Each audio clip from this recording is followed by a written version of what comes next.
여기에서는 이거 잘못 쓰면 논문 망친다라는 제목으로 이야기해 보겠습니다. 우리가 영어 학술 논문 작성할 때 that 그리고 which 이런 단어를 굉장히 자주 사용하게 되죠. 여러 용법이 있겠지만 관계 대명사로 많이 사용을 하게 되는데요. 여기 우리가 학교에서 다 배운 건데 제한적 용법, 계속적 용법 이런 단어들이 있습니다. 이런 걸 우리가 외울 필요는 없지만 이제 예를 보면 어떤 건지 알 수 있습니다. 예를 보면 예를 들어서 he ate the apple, 컴마 한 다음에 which was on the table 이렇게 쓸 수가 있어요. 이게 어떤 뜻이냐면은 컴마 다음에 which가 있으면 이거는 뭐랑 똑같냐면 점 찍고 그 다음에 and it과 똑같은 거죠. 이게 이제 계속적 용법이죠. 컴마를 찍으면. 그런데 컴마를 안 찍고 이렇게 사용하면 이거는 제한적 용법이죠. 요만큼이 요거를 꾸미는 거죠. 이렇게. 이거는 제한적 용법이다.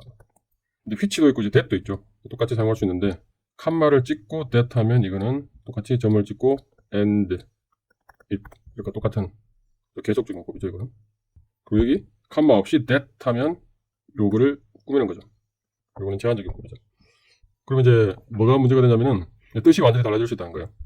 그러니까 첫 번째 문장을 보면 그가 애플을 먹었는데 그 애플이 테이블 위에 있었다는 거죠.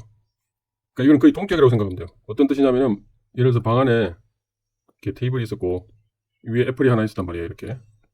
그러니까 이런 상태에서는 이걸 써도 되죠. 애플을 먹었는데 그 애플이 테이블 위에 있었죠. 그런데 다른 시츄에이션 한번 봅시다. 예를 들어서 지금 이게 상황 A예요. B라는 상황, B라는 상황이 있는데 어떤 상황이냐면은 테이블이 있고 애플이 테이블 위에도 있고 바닥에도 하나 있었다 칩시다. 예를 들어서 그러면 이 B라는 상황에서는 A로 쓰면 명확하게 사실대로 얘기한 게 아닌 게 되는 거죠. 그가 애플을 먹었는데 애플은 테이블 위에 있다고 했거든요. 근데 애플은 테이블 위에도 있지만 바닥에도 있잖아요. 그러니까 이 A라는 1번이라는 문장은 B라는 상황을 묘사하는데 적절하지 않다. 묘사를 잘 못한 거죠. A라는 상황에는 묘사가 잘 되는 거고 2번은 어떻습니까? 2번은 테이블 위에 있는 애플인 거죠. 그러니까 이 상황은 B의 묘사가 되죠. 애플이 두 개가 있었는데 테이블 위에도 애플이 있고 밑에도 애플이 있었어요. 근데 테이블 위에 있는 그 애플을 먹었다는 거예요. 그러니까 B 상황에 적절하죠. A 상황이었다면 굳이 이렇게 쓸 필요가 없죠. 왜냐하면 A 상황이었으면 모든 애플, 즉 애플이 하나 있는데 그 애플은 테이블 위에 있었거든요. 그러니까 굳이 테이블 위에 있는 애플이라고 하면 이상하게 되는 거죠. 그러니까 A 상황에 이걸 쓰면 이상하게 된다. 그 다음에 that이라고 하는 거는 이제 똑같아요, which랑. 근데 컴마를 쓰면 이거랑 똑같은 상황이고, 즉 B에 사용하면 이상하게 되는 거고 A에는 괜찮고, 그 다음에 이렇게 사용하게 되면 A에 사용하게 되면 이상하게 되는 거고 B에는 괜찮은 거죠. 근데 어떤 이제 복잡성이 있냐면은 우리가 여기 문장으로 사용할 때는 이게 콤마가 보이잖아요, 눈에. 그죠? 눈에 콤마 보이고 안 보이기 때문에 예를 들어서 이 문장과 이 문장은 우리가 충분히 구별이 되죠. 콤마가 있고 없고. 근데 우리가 말로 할 때는 어떻습니까? 말로 할 때는 우리가 이래서 he ate the apple, 컴마 which 이런 식으로 말 안 하죠. 그러니까 위에도 콤마가 있지만 which라고 할 거고 밑에도 또 apple which라고 할 거 아니에요. 그 구별을 어떻게 하느냐가 문제가 되는 거죠. 그래서 실제로 말로 할 때는 구별을 하려면 이제 예를 들어서 위에 거는 he ate the apple 그리고 약간 좀 쉬고 which was on the table 이렇게 말을 하겠죠. 그래서 밑에는 최대한 붙여서 말을 하겠죠. He ate the apple which was on the table 이렇게. 근데 구별이 잘 안 된다는 거죠, 구별이. 그래서 실질적으로는 이렇게 계속적 용법을 사용할 때는 which를 많이 사용을 하고 이렇게 제한적 용법을 사용할 때는 that을 많이 사용한다. 여기서 컴마 that은 거의 사용을 안 한다. 이거는 거의 사용을 안 한다. rare. 이렇게는 거의 사용을 안 한다고 생각하면 돼요. 그래서 말을 들을 때 he ate the apple that was on the table 하면 무조건 꾸민다고 생각하면 되죠. 그러니까 that이 오면 거의 99% 뭐다? 제한적 용법이다. 그리고 which가 오면 거의 예를 들어서 70% 계속적 용법이다. 그리고 that이 오면 99% 제한적 용법이다. 그래서 우리가 그냥 이걸 기억하면 될 것 같아요. 우리가 논문 쓸 때도 내가 제한적으로 쓰고 싶다. 그러면 that을 사용하고 우리가 계속적으로 사용하고 싶다. 그러면 which, 컴마 which를 사용하겠다. 이렇게 생각을 해버리면 될 것 같아요. 그게 훨씬 더 편할 것 같습니다. 물론 우리가 다른 사람 논문을 읽을 때는 이제 이거 컴마가 있느냐 없느냐를 보고 제한적이냐 계속적이냐 이거에 대해서 우리가 생각을 해야 되겠지만 그럼 다른 example 한 번 더 보겠습니다. 여기도 This molecule contains hydrogen atoms which are the lightest among all atoms. 자 이렇게 이거는 뭐죠? 컴마 which니까 이거는 계속적 용법이죠. 근데 컴마가 없으면 뭐죠? 이거는 제한적 용법이죠. 그 다음에 컴마 that 있으면 이건 뭐죠? 계속적 용법이죠. 근데 이렇게는 거의 사용을 안 한다고 했죠. rare. 실제로도 이렇게는 사용을 잘 안 한다. 이거 rare하다. 그리고 컴마가 없으면 뭐죠? 이거는 제한적 용법이죠. 자, 그러면 문법적으로는 요것도 괜찮고 요것도 괜찮고 요것도 괜찮아요. 문법적으로. 근데 우리는 이 내용을 알기 때문에 이 뜻을 알죠. 그래서 문법적으로만 보면 세 개 다 아무런 문제가 없는데 뜻을 한번 보자고요. 그러니까 this molecule contains hydrogen atoms. 그러니까 이 분자는 hydrogen atoms, 그러니까 H 원자를 포함하고 있는데 그 H 원자는 are the lightest among all atoms. 모든 애톰, 뭐 카본, 나이트로전, 뭐 설퍼, 포스포러스 모든 거 다 포함해서 모든 애톰들 중에 가장 가벼운 애톰이다. 맞는 말이죠. 이거는 뜻도 맞죠. 근데 두 번째 문제가 어때요? 이 하이드로겐 애톰이 있는데 모든 애톰 중에 가장 가벼운 하이드로겐 애톰이다. 그래서 이런 하이드로겐 애톰도 있고 이런 하이드로겐 애톰도 있는데 요거는 모든 것들 중에 가장 가벼운 하이드로겐 애톰이고 요거는 그렇지 않은 하이드로겐 애톰이다. 그런 뜻이 돼버리죠. 요거는 뜻이 좀 이상해지죠. 불명확해지죠. 그렇게는 사용 안 하죠 우리가. 그래서 이렇게 사용하면 안 된다. 문법은 맞지만 뜻이 이상해진다 라는 거죠. 수소 원자가 모든 원자들 중에 가장 가볍다는 것을 모르는 사람이 이 문장을 읽으면 아무 문제가 없어요. 문법적으로. 그런데 잘못된 뜻으로 받아들이겠죠. 아, 하이드로겐 애톰이 여러 종류가 있는데 그 중에 가장 가벼운 것들도 있고 그렇지 않은 것도 있나 보다. 이렇게 받아들이게 된다는 거죠. 마찬가지로 똑같은 거죠. 이렇게 제한적으로 사용해버리면 똑같이 여러 하이드로겐 애톰이 있는데 어떤 거는 가장 가볍고 라이티스트, 어떤 거는 좀 더 무거운 헤비, 그래서 가장 가볍지 않은 그런 하이드로겐 애톰이 있다라고 생각할 수 있죠.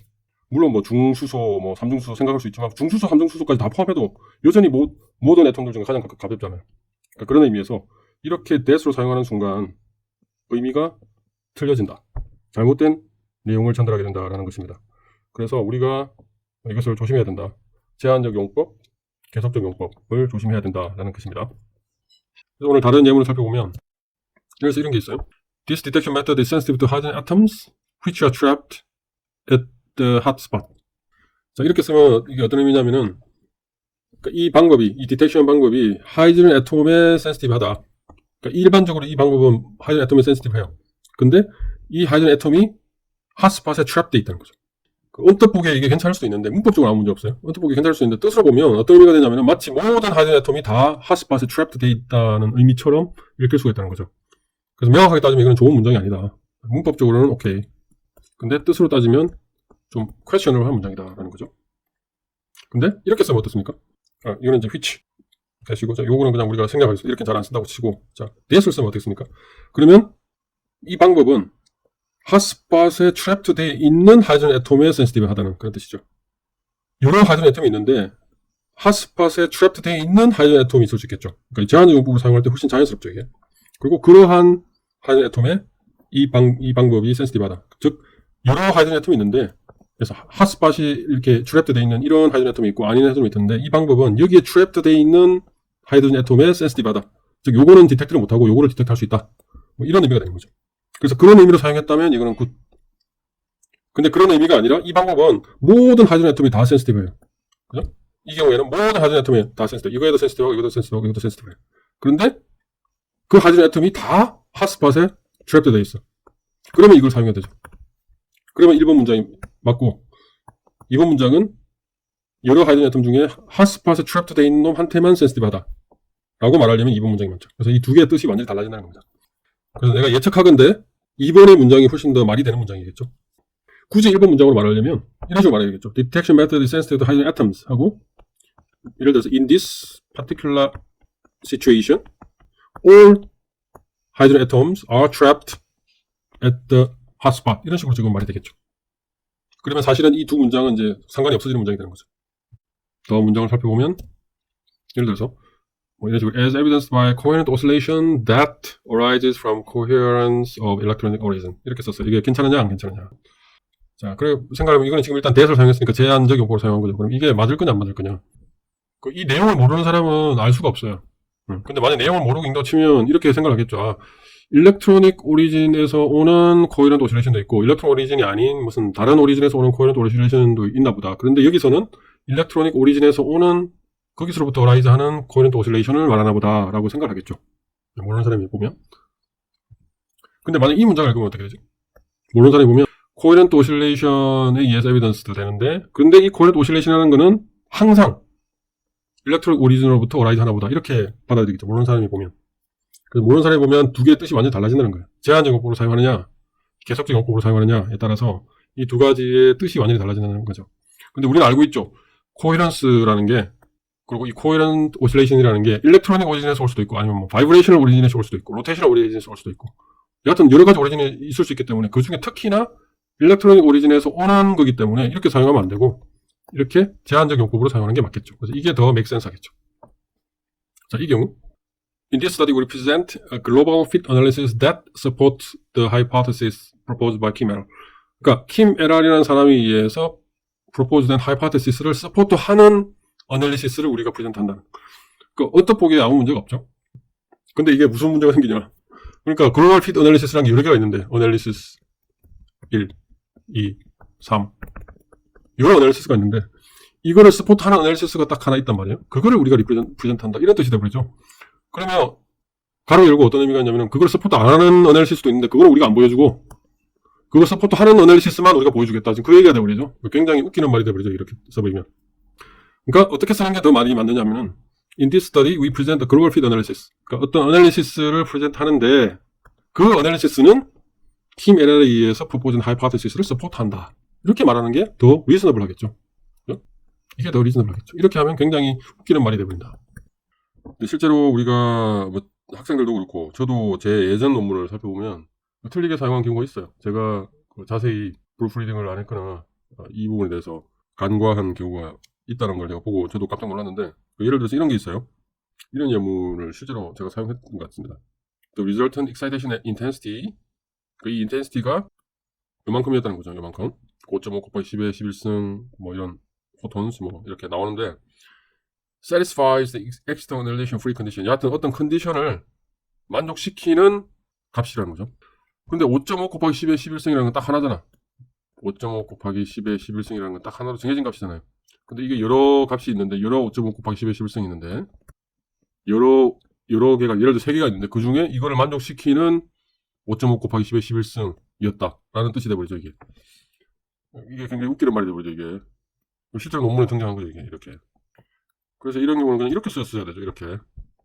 인텐시티가 5.5 곱하기 10의 11승이었고 이런 건 하나밖에 없죠. 이거. 그런데 그 값은 이 컨디션을 만족시킨다. 이렇게 썼어야 되죠. 이게. 칸말을 찍어줬어야 되는데 이걸 간과했던 겁니다. 그래서 뜻이 완전히 달라진 거죠. 물론 뭐 이걸 읽는 사람들은 이제 알아서 읽었겠죠. 약간 이상하긴 하지만 뭐 알아서 뭐 이게 이런 뜻이었나 보다 하고 읽었겠지만 이게 만약에 굉장히 중요한 문장이었다. 그러면 뜻이 완전히 달라지기 때문에 낭패가 되는 거죠. 이 경우에 예를 들어서 morphological transformation occurs within 500 nanosecond. 그러니까 500 나노세컨 안에 뭐 뭔가 일어나는데 이 500 나노세컨은 이 실험 타임 레졸루션이었다. 아무 무리가 없죠. 그럼 오케이. 근데 이렇게 쓰면 이상해지죠. 언뜻 보면 괜찮아요. experimental time resolution in 500 나노세컨이라고 했었는데 언뜻 보면 이상한데 이게 뭐가 문제가 되냐면은 그러면 500 나노세컨 여러 개가 있는데 이 중에 experimental time resolution인 500 나노세컨 안에 일어난다고 되죠. 나머지는 그게 아니고 이상하죠. 같은 500 나노세컨인데 요거는 experimental time resolution이고 이건 아니라는 얘기잖아요. 논리적으로 그런 말이 있을 수가 없죠. 이거는 굉장히 questionable하다. 이것도 이제 비슷한 거죠. The observed decay can be fit with a single exponential with a time constant of 56 nanosecond. 56 나노세컨의 time constant 이렇게 돼 있는데 이 56 나노세컨이 rotational diffusing time에 해당한다 그 얘기죠. 이거 아무 문제가 없죠. 이거. 근데 이거를 대수를 써버리면 이상해지죠.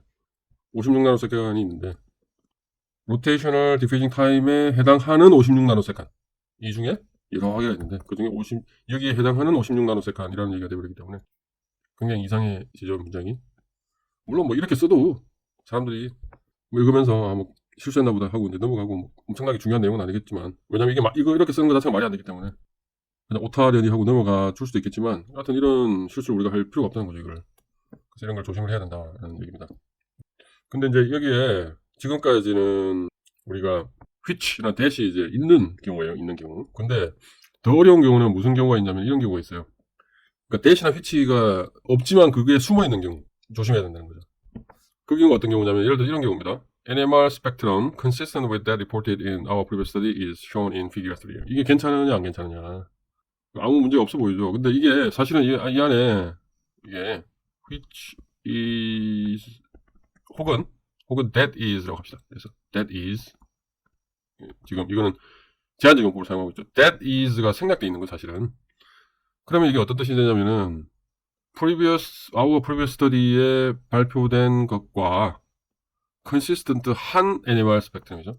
그러니까 여러 NMR 스펙트럼이 있는데 NMR 스펙트럼 1, 2, 3 쭉쭉쭉 있는데 그 중에 우리 거랑 consistent 한 애들 2번이 consistent하고 나머지는 consistent하지 않아. 요것만 퀵의 3에 보여준다. 이런 뜻이 돼버리기 때문에 우리가 이런 말 하고 싶지 않잖아요. 여러 개가 있는데 우리랑 consistent 한 것만 보여주겠다? 좀 이상하죠 이거? 그래서 사실은 이럴 때는 계속 경고를 사용해야 되는 거죠. 이게 사실은 이 안에 which is가 생략됐는데 계속 경고를 생략된 거죠. 그러니까 NMR 스펙트럼이 보여졌는데 퀵의 3에 근데 그 NMR 스펙트럼은 previous study에서 보고된 것과 consistent 하다. 지금 그 얘기 하고 싶은 거잖아요 우리가. 이건 오케이죠 이거는. 이렇게 쓰면 문법적으로 아무 문제 없지만 사람들로 하여금 의구심을 갖게 하는 문장이 되어버린다는 거죠. 종합을 하면 that을 하는 거는 제한적 용법이고 컴마 which를 하는 거는 계속 용법으로 사용하겠다라고 생각을 하면 되고 우리가 논문을 작성할 때는 그냥 이렇게 생각을 하고 논문을 작성하는 게 그냥 편하겠다. 근데 이거 굉장히 조심해야 된다. 이게 어떤 걸 사용하느냐, that을 사용하느냐, 컴마 which를 사용하느냐에 따라서 뜻이 완전히 달라진다. 알겠죠? 예를 들어서 여기 컴마가 없다고 생각해 보세요. 굉장히 이상한 뜻이 된다고 그랬죠. 그리고 조심해야 되는 게 예를 들어서 여기에 이만큼 생략시킬 수 있단 말이에요. 생략. 문법적으로. 그러면 this molecule contains hydrogen atoms, the lightest among all atoms. 이렇게 쓰는 게 맞겠죠. 그리고 여기도 이만큼이 생략될 수 있다는 거죠. 이 경우에는 아무 문제가 없죠. 핫스팟에 트랩되어 있는 하이드로겐 아톰을 말하는 거니까. 그거에 이 디텍션 메서드가 센시티브하다. 뭐 이런 뜻이니까 아무 문제가 없죠. 이 문장도 아무 문제가 없고. 그래서 우리가 예문을 보면서 살펴봤습니다. 그래서 관계대명사 쓸 때 컴마 찍느냐 안 찍느냐 이거 굉장히 조심을 해야 되겠다 라고 얘기를 했습니다. 대학원생들 논문 쓸 때 이 관계대명사 쓸 때 특히 조심을 해야 된다. 자기가 말하고 싶은 게 제한적 용법이냐 아니면 계속적 용법이냐 그걸 확실하게 의미를 파악을 하고 사용을 하자라는 게 오늘 내용의 핵심입니다.